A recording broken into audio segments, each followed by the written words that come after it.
السلام عليكم ورحمة الله وبركاته ولكن إسكا كسو دوادا مقال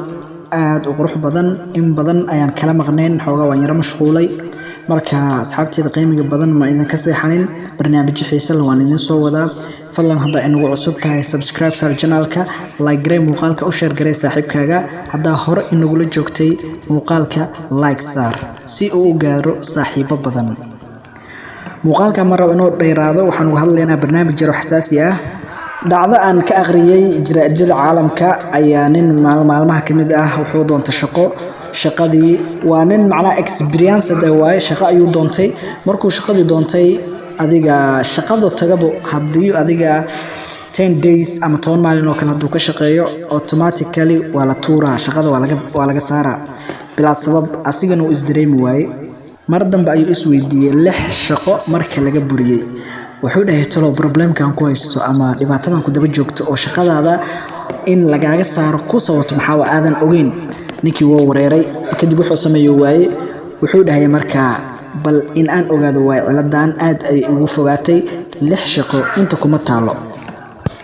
kadib waxa dhacday ninkii inuu baaritaan sameeyay intuu shaqada kale u raadinin shaqooyin kale oo baadi goobin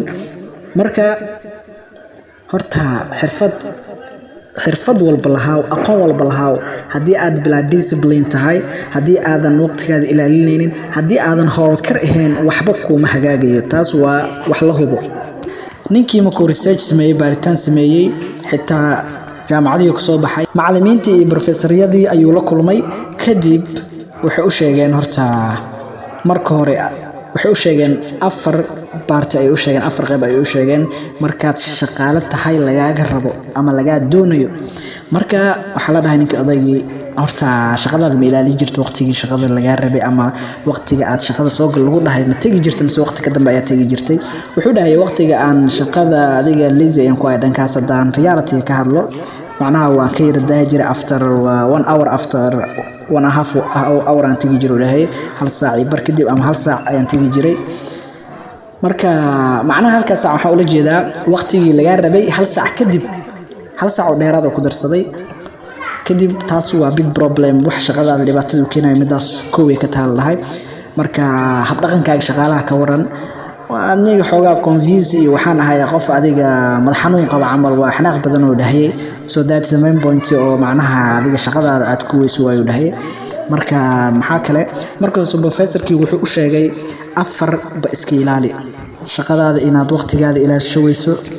hawlkarnimo leesinimo laga marabo hawlkarnimo meesha laga rabo leesinimo inaad geliso haye in aad macnaha nin furfuran aan noqoto iyo aamin daacadnimo marka daacadnimo iyo aamin iyo hawlkarnimo iyo waqti ilaalin marka afartaas laga rabo oo dhahay marka ku dadaal marka al-ultimo shaqadii toddobaad markuu helay ninkii waa professional worker oo noqday xitaa manager ayuu isku bedelay al-ultimo dalacsiina lagu sameeyay marka aad iyo aad hadii aad tahay qof shaqo doon ama in uu hadaf nolosha ka yeesho rabo ilaahay bari markuu horeyso hadii aan anaga muslim hadii aan nahay all muslims marka hore ilaahay gacanta loo taagta ilaa wax bixiyo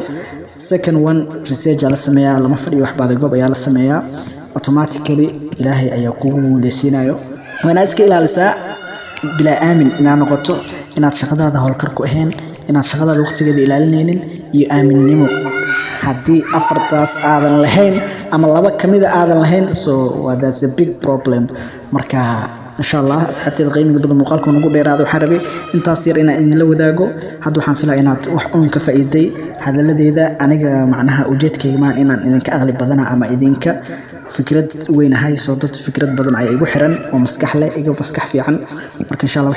wixii program iyo wixii adiga comments qaybta comments ki noogu soo reebay program aad hayso ama wax aan ka soo hadalno haddii aad doonayso noola soo share garay fikirkaaga waa fikirkeena insha Allah inuu muuqaalka xiga joog ha iloobin inaad subscribe saarto channelka hadii aad wax uun ka faa'iiday subscribe dhab ku dheh waa adiga channelkaaga waa channel Soomaaliyeed leh marka noo soo biir insha Allah macluumaad badan waa idin la wadaagi doonaa insha Allah wa inuu muuqaalka xiga. Wassalaamu calaykum waraxmatullaahi wabarakaatuh.